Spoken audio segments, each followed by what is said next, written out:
السلام علیکم۔ پروگرام ہے شریعت آسان ہے، اسے اپنے لیے مشکل نہ بنائیں، اور ہمارے ساتھ ہوتے ہیں مفتی محمد اسماعیل طورو، اور اس وقت ہم چلتے ہیں اپنے پرانے موضوعات کی طرف جو پہلے سے جاری تھے، اور ان کو ہم آگے بڑھاتے ہیں۔ جی مفتی۔ الحمد للہ الذی خلق المقلۃ والمضلۃ ما دام الملوان والصلاة والسلام علی خیر الانام وعلی آلہ واہل بیتہ اخیار الانام، اما بعد فاعوذ باللہ من الشیطان الرجیم، بسم اللہ الرحمن الرحیم، یا ایہا الذین آمنوا ادخلوا فی السلم کافہ، وقال النبي صلى الله عليه وسلم ليس منا من ضرب الخدود وشق الجيوب ودعا بدعوى الجاهلية، صدق الله مولانا العظيم وصدق رسوله النبي الكريم۔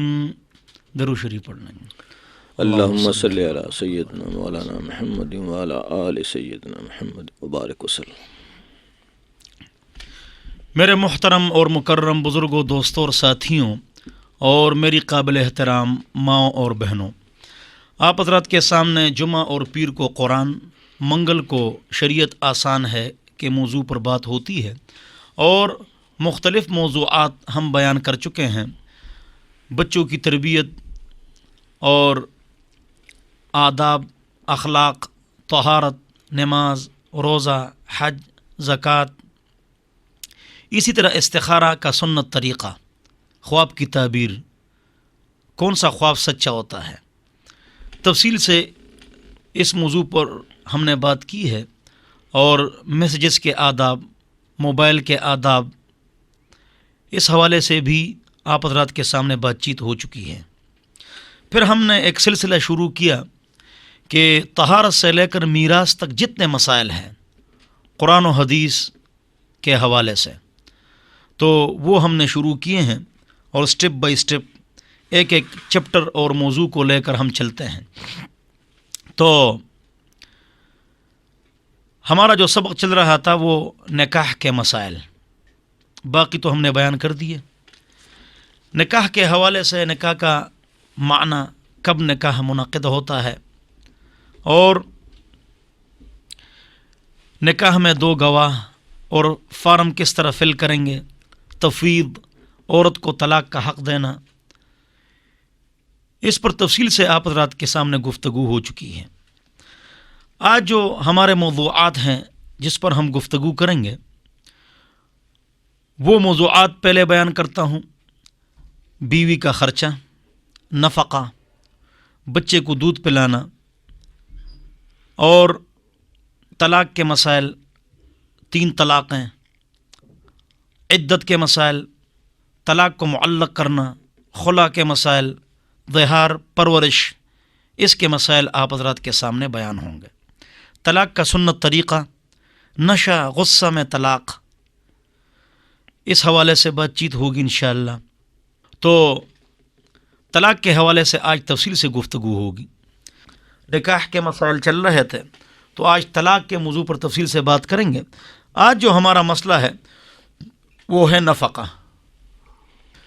تو آج ہمارا سبق جو ہے وہ ہے نفقہ، خرچہ۔ عورت کے اپنے مرد کے اوپر کچھ حقوق ہیں، اس میں نان، نفقہ، سکنا، مکان، خرچہ، کپڑے، یہ اس کے حقوق ہیں، اور وہ دے گا۔ خرچے سے مراد ضروری خرچہ ہے، کپڑوں کا اور گھر کے خرچہ۔ گھر کا جو خرچہ ہے وہ اس کے اوپر لازم ہے۔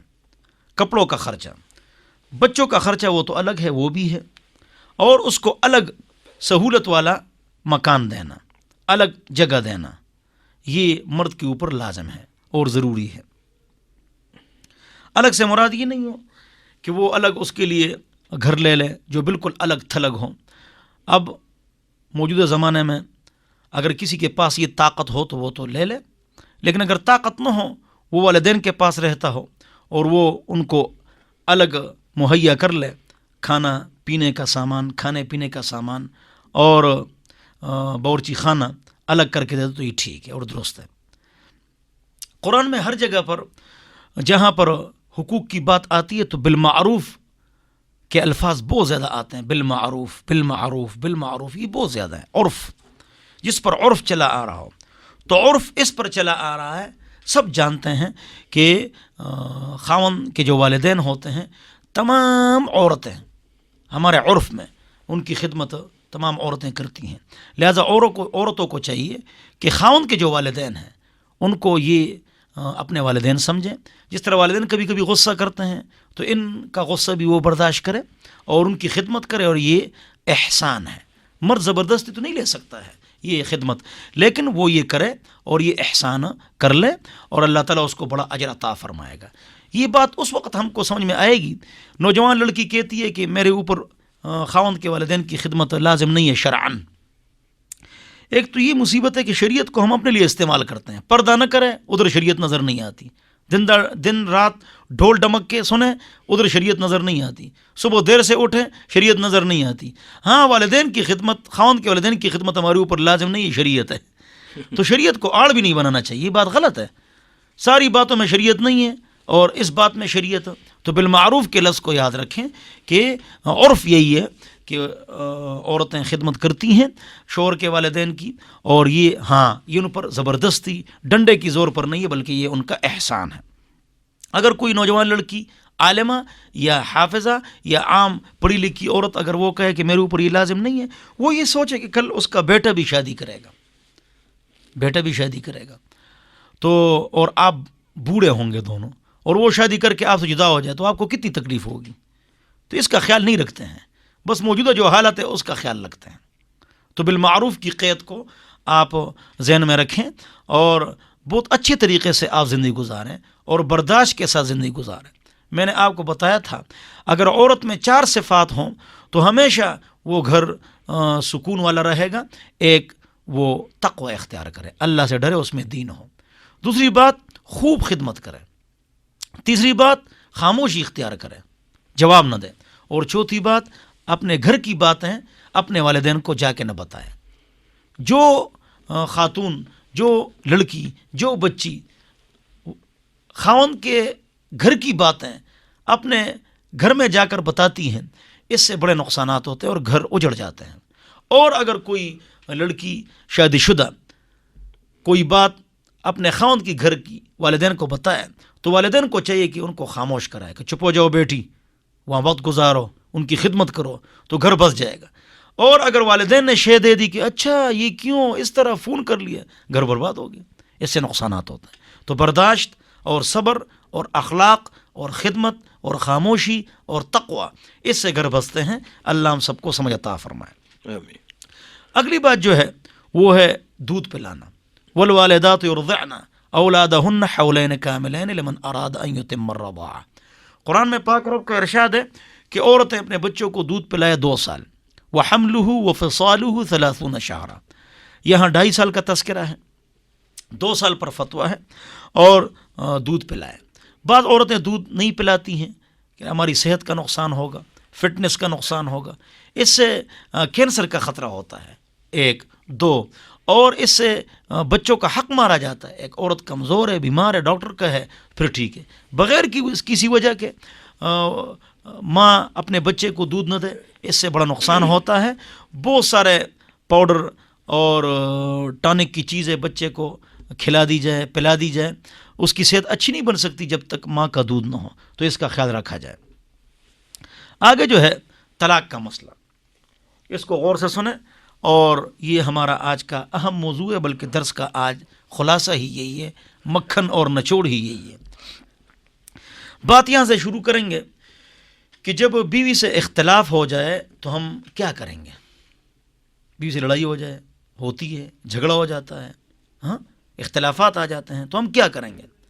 ہمارے اندر سب سے بڑی غلطی یہ ہے کہ ہم فوراً کیا کرتے ہیں, یا طلاق دیتے ہیں, یا گالی دیتے ہیں, یا غصہ کرتے ہیں, یا عورت کو دباتے ہیں, یا مارتے ہیں, فوراً 3 طلاقیں دیتے ہیں, ہاں اس کو نفسیاتی دباؤ میں ڈالتے ہیں. گھر آتے ہیں تو گمسم بدماشوں کی طرح. تو یہ تمام باتیں جو ہے نا یہ خلاف شریعت ہے. گھر آؤ, کہو السلام علیکم, 2 ہنسمکھی اختیار کرو, اور گھر کو جنت نظیر بناؤ, جنت نظیر بناؤ. شر کا اڈا مت بناؤ، لڑائی اور جھگڑے، لوگ آپ کے سنیں، آپ کی بے عزتی ہو۔ بہت امن اور چین اور محبت سے رہنا چاہیے۔ بیوی کو بعض لوگ نصیحت کرتے ہیں لوگوں کے سامنے، غصہ کرتے ہیں لوگوں کے سامنے، اس کو اکیلے کرو اور بہت طریقے سے اکیلے میں جوان بچوں سے الگ ہو کر اس کو پیار محبت سے سمجھاؤ۔ اگر نہ سمجھے تھوڑا سا غصہ بھی کرو تو اس سے خیر ہوگا، وہ آپ کو جواب بھی نہیں دے گی۔ آپ سر عام اس کو مارتے ہیں یا لڑائی کرتے ہیں یا جھگڑا کرتے ہیں یا غصہ کرتے ہیں، گالیاں دیتے ہیں، ادھر اس کے جانا مرد رشتہ دار یا عورتیں یا بچے، تو اس کو بھی اس کی عزت نفس کو نقصان ہو گیا، لہٰذا وہ لڑے گی، جواب دے گی، آپ کو پریشانی ہوگی۔ لہٰذا اس کا خیال کرنا چاہیے کہ جب بھی عورت کو سمجھو اکیلے سمجھاؤ۔ لڑائی جھگڑا، طلاق، غصہ، گالی، سائیکالوجی ہٹس، سائیکالوجی نفسیاتی دباؤ، اس میں عورت کو مت رکھو، بلکہ بہت اچھی طریقے سے زندگی گزارو۔ خیرکم خیرکم لأہلہ وانا خیرکم لأہلی، تم میں سے بہتر آدمی وہ ہے جو اپنے گھر والوں کے ساتھ اچھا ہو، اور میں اپنے گھر والوں کے ساتھ سب سے زیادہ اچھا ہوں۔ عمر رضی اللہ عنہ کتنے سخت تھے، لیکن جب وہ گھر آتے تھے تو وہ بہت زیادہ گپ شپ اور ہنسمکھی اور محبت سے پیش آتے تھے۔ کان کالطفل فی البیت، آثار میں آتا ہے کہ وہ گھر میں اس طرح ہوتے تھے، اتنے غصے والے سخت آدمی دین کے حوالے سے، کہ جیسے کہ کوئی بچہ ہو گھر میں۔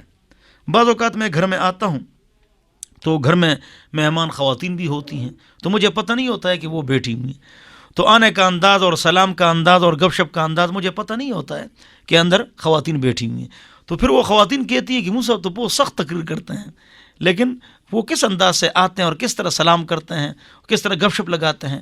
عمر رضی اللہ عنہ گھر آتے تو ہنستے اور سلام کرتے اور محبت سے پیش آتے۔ ہم بھی اپنے گھر جائیں، جو اپنی عورتوں کے ساتھ سختی کرتے ہیں، غصہ کرتے ہیں، لڑائی کرتے ہیں، جھگڑے کرتے ہیں، اللہ تعالیٰ اس ظلم کا بدلہ لے کر باہر ان آدمیوں کو اللہ تعالیٰ پریشان کرتے ہیں، مختلف طریقوں سے ذلیل کرتے ہیں، بے عزت کرتے ہیں۔ اس لیے کہ عورت بیچاری کیا ہے، نہ وہ اس نے جو کراٹے سیکھے ہیں، نہ بلیک بیلٹ ہے، نہ اس کو فلینک کک آتی ہے، ایک مکہ مارو ادھر گر جائے گی۔ اب اس پر بدماشی کیوں کرتے ہو، غصہ کیوں کرتے ہو؟ جاؤ باہر کسی بڑے بدماش کو مارو تاکہ آپ کا پتہ چل جائے۔ تو عورتوں کے ساتھ سختی کرنا، غصہ کرنا اور لڑائی جھگڑا کرنا یہ درست نہیں۔ بخاری شریف کی روایت ہے، پاک پیغمبر نے اپنے انتقال سے 83 دن پہلے فرمایا وَاسْتَوْصُوا بِالنِّسَاءِ خَيْرًا، میں اس دنیا سے جا رہا ہوں، اپنی عورتوں کے ساتھ نرمی، اخلاق، محبت، الفت کے ساتھ رہو، اچھے طریقے سے رہو۔ حضرت تھانی صاحب نے فرمایا کہ اللہ سفارش کر رہے ہیں گویا کہ وَعَاشِرُوهُنَّ بِالْمَعْرُوفِ، اے مردوں عورتوں کے ساتھ اچھے سلوک کے ساتھ، محبت کے ساتھ، الفت کے ساتھ رہو، جس کے بارے میں اللہ حکم دے دے تو ہم کو چاہیے کہ ہم اس پر عمل کریں۔ حضور اکرم صلی اللہ علیہ وسلم بھی اس پر عمل کرتے تھے۔ یہاں ایک عجیب قصہ آپ کو سناتا ہوں۔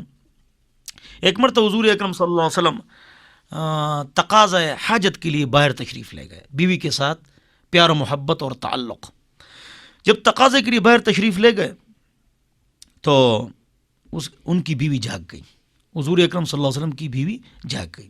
جب جاگ گئی، حضور اکرم صلی اللہ علیہ وسلم بسترے پر نہیں تھے۔ اس عورت نے یہ خیال کیا کہ حضور اکرم صلی اللہ علیہ وسلم کسی اور اپنی بیوی کے پاس چلے گئے، خیال کیا تو اس نے دروازہ بند کر دیا حضور اکرم صلی اللہ علیہ وسلم کے پیچھے۔ جب حضور اکرم صلی اللہ علیہ وسلم آئے، دروازہ کٹکھٹایا تو اس عورت نے کہا کہ آپ کسی اور عورت کے پاس گئے تھے، اپنی بیوی کے پاس گئے تھے، لہٰذا میں دروازہ نہیں کھولتی۔ ٹھیک، اب اگر ہماری بیوی ہمارے لیے دروازہ بند کرے تو پھر ہم کیا کریں گے؟ لڑائی جھگڑا غصہ۔ آپ نے ہمارے لیے دروازہ بند کیا، تو کون ہوتی ہے؟ اب دونوں جہانوں کے سردار، دروازہ بند ہے۔ آپ اپنی دوسری بیوی کے پاس گئے تھے، حضور اکرم صلی اللہ علیہ وسلم نے کیا جواب دیا پتہ ہے؟ کہا دروازہ کھولو، نبی خیانت نہیں کرتا ہے۔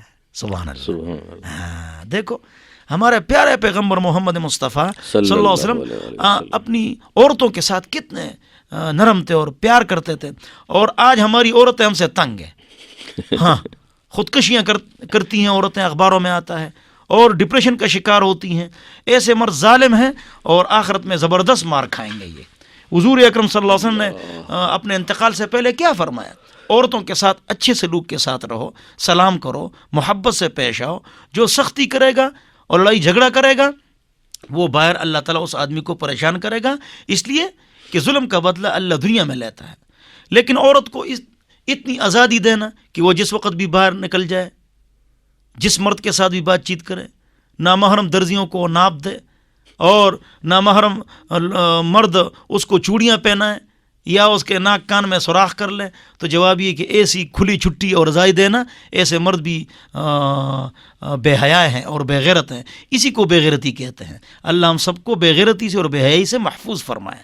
ہاں، نرمی کا یہ مطلب نہیں ہے کہ آپ ان کو کھلی چھٹی دے دیں اور وہ بے حیائی اور بے پردگی کریں، یہ مطلب بھی نہیں ہے۔ اللہ ہم سب کو سمجھ عطا فرمائے۔ تو عورتوں کو ان پر ظلم کرنا، زیادتی کرنا، گالی غصہ، یہ ٹھیک نہیں ہے۔ طریقہ کیا ہے؟ ان کے ساتھ اختلاف ہو جائے تو آپ کیا طریقہ اختیار کریں گے؟ پاک رب نے پاک کلام میں طریقہ بتایا ہے۔ فَعِظُوهُنَّ، اگر عورتوں کے ساتھ اختلاف آ جائے، آپ کی اپنی بیوی کے ساتھ اختلاف آ جائے، تو پیار محبت سے اچھے طریقے سے الگ کر کے اس کو نصیحت کرو۔ لوگوں کے سامنے نہیں ہے، لوگوں کے سامنے نصیحت نہیں ہے۔ النصیحۃ فی المجلس فضیحہ، مجلس میں کسی کو نصیحت کرنا یہ اس کو ذلیل کرنا ہے۔ اکیلے میں اس کو سمجھاؤ پیار و محبت سے، اگر وہ پھر بھی نہ سمجھے تو وہ وَهْجُرُوهُنَّ فِي الْمَضَاجِعِ، ان سے جدائی اختیار کرو، بستر جدا کر لو، یہ اللہ تعالیٰ قرآن میں فرماتے ہیں۔ اگر پھر بھی اس کو بات سمجھ میں نہ آئے تو وَضْرِبُوهُنَّ، اللہ فرماتے ہیں بیویوں کو مارو۔ مارنے کا طریقہ بھی بخاری شریف میں موجود ہے، نہ ہڈی ٹوٹے، نہ زخم لگے، نہ جگہ سرخ ہو جائے، نہ 3 مرتبہ مارنے سے زیادہ ہو، اور بغل بھی نظر نہ آئے، اور ڈنڈا کندھے سے پیچھے بھی نہ ہو جائے۔ مسواک پر مارنا، 3 مسواک۔ اور یہ جو مار ہے یہ ادب کے لیے ہے، ڈھیٹ لوگ ان کو خوب مارو، ان کو کچھ نہیں ہوتا ہے۔ بس یہ شریعت نے جس مار کی اجازت دی ہے وہ میں نے بتا دی، میرے خیال میں اس کو مار کہتے ہی نہیں ہے، اس کو مار کہتے ہی نہیں، یہ مار ہے ہی نہیں۔ تو ایک ادب ہے، لا ترفع عنہم عصاک ادبا وخفہم فی اللہ۔ حضور اکرم صلی اللہ علیہ وسلم نے نصیحت و وصیت کی ہے صحابہ کو کہ ان سے، اپنے گھر والوں سے ڈنڈا مت اٹھاؤ تاکہ وہ ڈرے رہیں۔ مارنا نہیں جس طرح ہم مارتے ہیں، یہ تو گناہ کبیرہ ہے، یہ بہت بڑا گناہ ہے۔ جی بالکل۔ اتق الوجہ، جب مارو تو چہرے سے بچو کے چہرے پر مارو۔ چہرے لوگ فوراً تھپڑ مارتے ہیں، تھپڑ مارنا گناہ کبیرہ ہے، چہرے پر مت مارو، یہ اللہ نے اپنے ہاتھ سے بنایا ہے، لہٰذا اس پر مت مارو۔ ایک مرتبہ عبداللہ بن مسعود رضی اللہ عنہ اپنے غلام کو مار رہے تھے، پیچھے سے حضور اکرم صلی اللہ علیہ وسلم آئے اور فرمایا للہ اقدر علیک منہ، کہ اللہ آپ پر زیادہ قادر ہے جتنا آپ اس غلام اور ملازم کو مار رہے ہیں، اس سے زیادہ آپ پر قادر ہے۔ جب اس نے پیچھے دیکھا تو وہ محمد مصطفیٰ صلی اللہ علیہ وسلم تھے، تو فوراً عبداللہ بن مسعود رضی اللہ عنہ نے فرمایا، عرض کیا کہ یا رسول اللہ صلی اللہ علیہ وسلم، یہ غلام اللہ کی رضا کے لیے میں آزاد کرتا ہوں۔ کتنے پیسے ہیں؟ 4-5 لاکھ روپے بنتے ہیں۔ ایک نصیحت پر، حضور کی ایک نصیحت پر گویا کہ 5-6 لاکھ روپے دے دیے، غلام آزاد کر دیے۔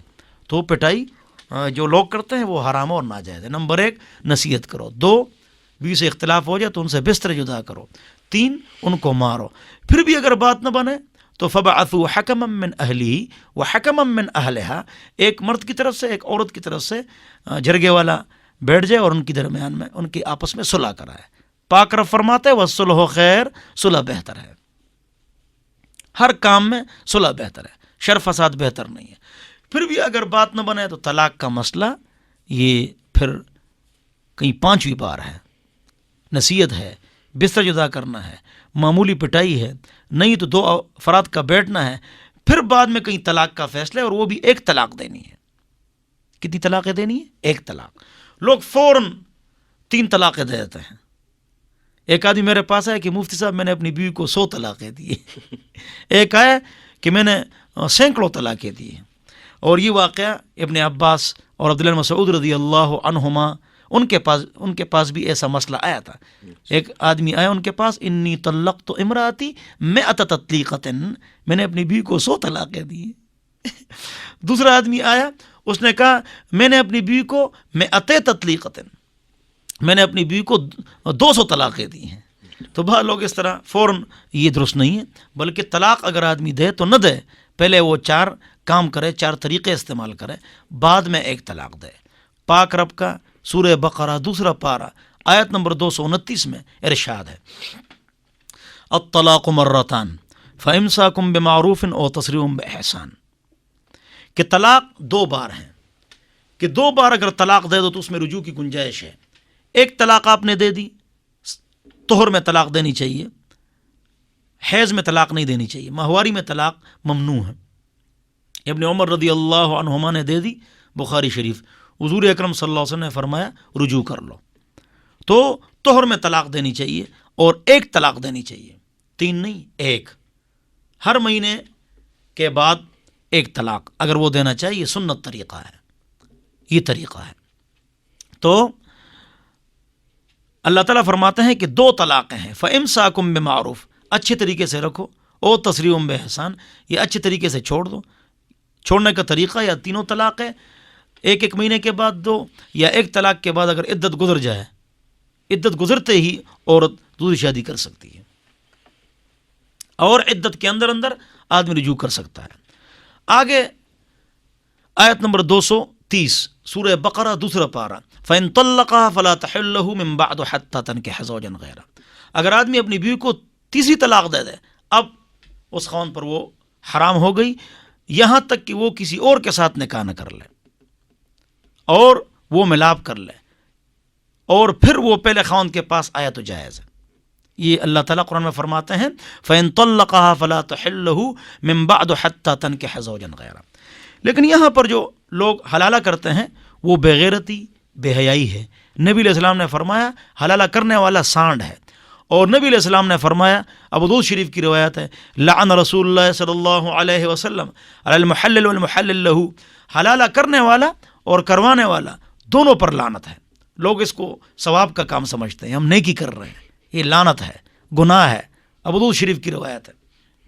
ہاں، جس عورت کو 3 طلاقیں ہو گئیں، اس نے کسی کے ساتھ نکاح کر لیا، اس نے باقاعدہ اس کو بیوی رکھ لیا، وہ خاوند انتقال کر جائے یا وہ اپنی مرضی سے طلاق دے دے، ہاں، کوئی لڑائی ہو گئی یا کوئی مسئلہ پیش آیا، پھر وہ پہلے خاوند کے پاس آیا تو یہ جائز ہے۔ جس طرح عبد الرحمن اور فاطمہ کا قصہ وہ موجود ہے، رفاع، ان کا قصہ جو ہے نا حدیث کی کتاب میں موجود ہے رضی اللہ عنہم، تو پھر وہ جائز ہے۔ بہرحال تو 3 طلاقیں دی جاتی ہیں، اور طہر میں دی جاتی ہیں، اور مہینے کے بعد دی جاتی ہے، تاکہ سوچنے کا موقع مل جائے اور بعد میں پریشانی نہ ہو۔ یہ جو فوراً 3 طلاقیں لوگ دیتے ہیں تو دی جاتی ہیں، تو اس کی پٹائی کی جائے، اس کو سزا دی جائے۔ اسلامی حکومت، اسلامی خلافت میں اس کی سزا ہے جو فوراً 3 طلاقیں دیتے ہیں، یہ بدعی ہیں، تو یہ درست نہیں ہے۔ ہر طہر میں 1 طلاق دینی چاہیے، اور 3 طلاقیں مکمل ہونے کے بعد پھر وہ عورت عدت کے بعد دوسری شادی کر سکتی ہے۔ رجوع کا طریقہ کیا ہے؟ میں نے آپ کو ابھی بتایا کہ 1 یا 2 طلاق میں رجوع کی گنجائش ہے، لیکن اگر 3 طلاقیں ہو جائے پھر رجوع کی گنجائش نہیں ہے۔ اگر وہ عورت اس کو ماہواری آتی ہے تو 3 ماہواری کے اندر اگر آدمی اپنی بیوی کو کہے کہ میں نے تیری طرف رجوع کر لیا، 2 گواہ ہوں تو بہتر ہے، ضروری نہیں ہے، تو رجوع ہو جائے گا۔ 1 یا 2 طلاقوں میں 3 ماہواری کے اندر 1 یا 2 طلاقوں میں 3 ماہواریاں گزر گئیں، اب رجوع ختم، اب دوبارہ نکاح کرنا پڑے گا۔ اگر 1 یا 2 طلاق کے بعد عدت گزر گئی تو دوبارہ نکاح کرنا پڑے گا، اور حلالہ کی ضرورت نہیں ہے، اور ایجاب و قبول اور 2 گواہ یہ لازم اور ضروری ہے، اس لیے کہ وہ نکاح سے نکل گئی۔ لیکن وہ 2 طلاقیں کوڈ ہوں گی، اگر کسی نے 2 طلاقیں دے دی، بعد میں کہیں 1 طلاق دی، تو وہ پہلی جو 2 طلاقیں ہیں وہ کوڈ ہوں گی، پہلے 2 دی ہیں، اب 1 دی ہیں تو 3 ہو گئی، یہ نہیں کہ وہ 2 ختم ہو گئی، طلاق ختم نہیں ہوتی، ٹھیک ہے نا جی۔ اور اگر وہ عورت حاملہ ہے تو جب تک وضع حمل نہ ہو تو یہ رجوع کر سکتا ہے، 6 مہینے کے بعد بھی رجوع کر سکتا ہے۔ اگر عورت کو طلاق ہوئی اس حالت میں کہ اس کو حمل ہے، تو جب تک وضع حمل نہیں ہوا ہے یہ بغیر گواہوں کے رجوع کر لے، بالقول میں نے تیری طرف رجوع کر لیا تو رجوع ہو جائے گا، اور 2 گواہ ہوں تو بہتر ہے۔ حمل پیدا ہو گیا یا 3 ماہواریاں گزر گئیں، اب رجوع کی گنجائش ختم ہو گئی، اب 2 گواہوں کی موجودگی میں نکاح کرنا پڑے گا۔ 1 یا 2 طلاقوں کی صورت میں حیض میں طلاق واقع ہو جاتی ہے، اگر نشہ ایک آدمی کر لے، اس کو خیال نہیں تھا، پتہ نہیں تھا، تو اس سے طلاق نہیں ہوتی. کسی نے زبردستی پلا لیا، طلاق نہیں ہوتی. ڈاکٹر نے اس کو دوائی دی، اس میں نشہ تھا، اس سے طلاق نہیں. ڈاکٹر نے دیا اور غلطی سے یا کسی نے زبردستی دے دیا تو نشے میں طلاق نہیں ہوتی. لیکن اپنی مرضی سے اور خوشی سے اس نے پی لیا تو اس میں طلاق ہو جاتی ہے. اور اس طرح غصے میں بھی طلاق ہو جاتی ہے. غصے میں اگر وہ پاگل ہو جائے اور بالکل دماغ اس کا خراب ہو جائے، اس کو اپنے الفاظ یاد ہی نہ ہو، تو اس میں گنجائش ہے. علامہ ابن تیمیہ رحمۃ اللہ نے غصے کی 3 صورتیں لکھی ہیں. تو اگر ایسی کیفیت ہو تو اس میں گنجائش ہے. لیکن ہر آدمی غصے ہی میں طلاق دیتا ہے، لہذا غصے ہی میں طلاق واقع ہو جاتی ہے. تو اگر ایک آدمی ایک مجلس میں 3 طلاقیں دے دے، مثلا ایک آدمی اپنی بیوی کو کہے تجھے 3 طلاق، تو یہ 1 طلاق واقع ہوتی ہے یا 3 طلاقیں واقع ہوتی ہیں. تو ائمہ 4، امام مالک، امام شافعی، امام احمد، امام حنیفہ اور مکہ اور مدینہ کے حاضر جو مفتی ہیں وہ، اور حضرت الامام امام بخاری رحمۃ اللہ علیہ فرماتے ہیں کہ اس سے 3 طلاقیں واقع ہوتی ہیں. ایک مجلس میں 3 طلاقیں دینے سے 3 واقع ہوتی، 1 نہیں ہوتی. امام بخاری رحمۃ اللہ نے بخاری شریف جلد نمبر 2 کتاب الطلاق میں باب باندھا ہے، باب من اجازت طلاق الثلاثہ. جو اپنی بیوی کو 3 طلاقیں دے تو وہ 3 واقع ہوتی، 1 واقع نہیں ہوتی. فتح الباری میں علامہ ابن حجر الاسقلانی، عمدۃ القاری میں علامہ عینی، اور تحریر الباری اردو شرح بخاری، اس میں لکھا ہوا ہے کہ امام بخاری رحمۃ اللہ کا موقف یہ کہ 3 طلاقیں ایک مجلس میں 3 واقع ہوتی، 1 واقع نہیں ہوتی. تو یہ ہمارا موقف ہے اور جمہور کا موقف ہے. ہمارے اہل حدیث حضرات اور شیعہ حضرات فرماتے ہیں کہ اس سے 1 طلاق واقع ہوتی ہے. حضرت رکانہ رضی اللہ عنہ نے اپنی بیوی کو 3 طلاقیں دی. حضور نے کہا صلی اللہ علیہ وسلم کہ آپ نے 3 طلاقیں دی ہیں، ایک مجلس میں دی. اس نے کہا ایک مجلس میں دی ہے. حضور اکرم صلی اللہ علیہ وسلم نے فرمایا کہ فتلک ہی واحدہ، اس سے 1 طلاق واقع ہوتی ہے. مسند احمد میں روایت موجود ہے، 4 صفحے آگے یہ روایت تفصیل سے موجود ہے کہ اس رکانہ رضی اللہ عنہ نے حضور اکرم صلی اللہ علیہ وسلم کو کہا کہ میں نے دی تو 3 ہیں، ارادہ میرا 1 کا تھا، میری نیت تاکید کی تھی. ما اردت الا واحدہ، واللہ اللہ تعالیٰ کی قسم میرا ارادہ 1 کا تھا. تو حضور اکرم صلی اللہ علیہ وسلم نے ان کو کہا کہ قسم کھاؤ. تو اس نے کہا جی میں قسم کھاتا ہوں. تو جو پوری روایت ہے، صحیح روایت ہے، وہ میں نے آپ کو بتا دی کہ انہوں نے کہا کہ خدا کی قسم میرا ارادہ 1 کا تھا. لہٰذا اس لیے حضور اکرم صلی اللہ علیہ وسلم نے ان کو اس کی طلاق کو 1 طلاق شمار کیا. اسی طرح عبداللہ ابن عباس رضی اللہ عنہما سے مسلم شریف میں روایت ہے کہ ابوبکر عمر رضی اللہ عنہما، عمر کے ابتدائی 2 سال میں 3 طلاقوں کو 1 طلاق شمار کیا جاتا تھا، اور عمر رضی اللہ عنہ نے وہ 3 طلاقوں کو 1 طلاق شمار کیا. جیسے کہ یہ حدیث آپ حضرات کے سامنے گزر گئی کہ رکانہ رضی اللہ عنہ نے کیا کہا کہ میرا ارادہ 1 کا تھا. تو حضور نے یہ بات تسلیم کر لی یا نہیں کر لی؟ ابوبکر بھی تسلیم کرتے تھے، عمر بھی 2 سال تسلیم کرتے تھے. بعد میں لوگ 3 ہی دیتے تھے اور کہتے تھے کہ ہمارا ارادہ 1 کا تھا. تو عمر نے کہا نہیں. تو اس حدیث کا تعلق کس کے ساتھ ہے؟ تاکید کے ساتھ ہے. جیسے حضور اکرم صلی اللہ علیہ وسلم نے اس آدمی کو کہا کہ اگر آپ کا 1 کا ارادہ تھا اور آپ نے قسم کھا لی تو یہ 1 طلاق ہو گئی. تو اگر تاکید کی کوئی بات حضور کے سامنے کرتا تھا، ابن عباس رضی اللہ عنہما کی روایت کا یہ مطلب ہے، تو وہ مانتے تھے.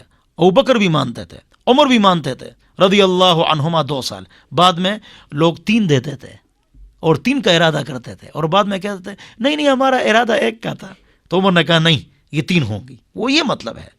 یہ مطلب نہیں کہ عمر نے 3 کو کیا کر دیا، جو حضور 1 شمار فرماتے تھے تو انہوں نے 3 کر دی. نہ، یہ بات نہیں ہے. چنانچہ اس روایت کے جو راوی ہیں عبداللہ ابن عباس رضی اللہ عنہما، تو ان کے پاس ایک آدمی آئے. ابو داؤد شریف کی روایت ہے کہ میں نے اپنی بیوی کو 100 طلاقیں دی ہیں. تو انہوں نے کہا بانت من کا امراتوں کا، آپ کی بیوی آپ سے جدا ہو گئی. والباقی اتخذت بها آیات اللہ حضوا. اب ابن عباس رضی اللہ عنہما اس روایت کے راوی ہیں، اور ان سے خود کسی نے پوچھا کہ میں نے اپنی بیوی کو 100 طلاقیں دی، تو وہ کیا کہتے ہیں؟ 1 کا کہتے ہیں نا، انہوں نے کہا نہیں، آپ سے آپ کی بیوی جدا ہو گئی، باقی آپ نے دین کا مذاق اڑایا ہے۔ بہرحال تو 3 طلاقیں ایک مجلس میں 3 ہوتی ہیں۔ چاروں ائمہ، امام بخاری اور مکہ اور مدینہ کے حاضر مفتیوں کا یہی موقف ہے، اور میں نے اس پر آپ حضرات کے سامنے دلائل دے دیے اور حوالے بھی دے دیے ہیں، اور ان کتابوں کا آپ مطالعہ فرما لیں۔ آگے جو بات ہے وہ ہے کہ طلاق جب ہو گئی تو عورت کہاں رہے گی؟ عورت جو ہے وہ 3 ماہواری یا اگر حمل ہے تو وضع حمل تک خاوند کے گھر میں الگ رہے گی، اور خرچہ خاوند کے اوپر ہے۔ اگر وہ خود بخود چلی گئی، اگر عورت خود بخود گھر سے چلی جائے تو اس کا خرچہ خاوند پر نہیں ہے، اگر خاوند نکال دے تو اس کا خرچہ خاوند پر پھر ہے۔ اور بچے کس کو ملیں گے؟ 7 سال تک بچہ اور 9 سال تک بچی، یہ والدہ کے پاس اور خرچہ والد کے اوپر۔ 7 سال کے بعد بچہ اور 9 سال کے بعد بچی، یہ کس کے پاس؟ واپس والد کے پاس آ جائیں گے۔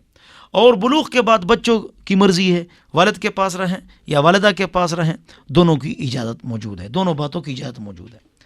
آگے جو مسئلہ ہے مریض کی طلاق، مریض اگر مر رہا اور بیوی کو طلاق دے دے تاکہ وہ میراث سے محروم ہو جائے اور اسی مرض میں وہ مر جائے تو اس کو میراث ملے گی، اس لیے کہ یہ بھاگ رہا ہے، میراث سے بھاگ رہا ہے، لہٰذا اس کو میراث ملے گی۔ لیکن اگر پہلے سے طلاق دے دی اور عدت گزر گئی تو پھر اس کی بیوی کو کچھ بھی نہیں ملے گا۔ ایلا اس کو کہتے ہیں اگر آدمی اپنی بیوی کو کہے کہ میں آپ کے قریب نہیں آؤں گا 4 مہینے یا اس سے زیادہ، یا مدت نہ بتائے، تو جب 4 مہینے گزر جائے تو ایک طلاق بائن واقع ہو جاتی ہے، ایک طلاق بائن واقع ہو جاتی ہے۔ لیکن جب ارادہ کس کا ہو؟ ملاپ نہ کرنے کا ارادہ ہو۔ کس کا ارادہ ہو؟ ملاپ نہ کرنے کا ارادہ ہو تو تب طلاق ہو جاتی ہے۔ ویسے اگر آدمی اپنی بیوی سے دور رہے، دور تو نہیں رہنا چاہیے، باہر ملکوں میں لوگ رہتے ہیں بیوی کی خبر نہیں لیتے ہیں، 4 5 سال کے بعد آتے ہیں، یہ خلاف شریعت ہے۔ 4 مہینے کے بعد چکر لگانا چاہیے۔ لیکن یہ مشہور جو یہ بات ہے کہ آدمی اگر بیوی سے دور رہے تو اس سے نکاح ٹوٹ جاتا ہے، اگر آدمی اپنی بیوی سے 50 سال بھی دور رہے نکاح ٹوٹتا نہیں ہے، اس سے نکاح ٹوٹتا نہیں۔ لوگوں میں غلط مشہور ہے کہ خاوند سے بیوی جدا رہے تو اس سے نکاح ٹوٹ جاتا ہے، اس سے کوئی نکاح نہیں ٹوٹتا۔ تو ایلا یہ میں نے بتا دیا۔ اور ظہار، آدمی اپنی بیوی کو کہتے تو میرے اوپر اس طرح حرام ہے جس طرح میری ماں، تو یہ ظہار ہے، اس کا حکم الگ ہے۔ ویسے تو میری ماں کی طرح باعزت ہے، اگر یہ نیت ہو، ہدایہ میں لکھا ہے اس سے کچھ نہیں ہوتا ہے۔ رجوع کا بھی بتا دیا۔ طلاق کو بعض اوقات معلق کرتے ہیں، اگر فلاں تاریخ تک آپ نہیں آئی یا آپ نے یہ کام نہیں کیا تو آپ کو طلاق، اگر وہ کام نہیں ہوا یا وہ نہیں آئی تو طلاق ہو جاتی ہے۔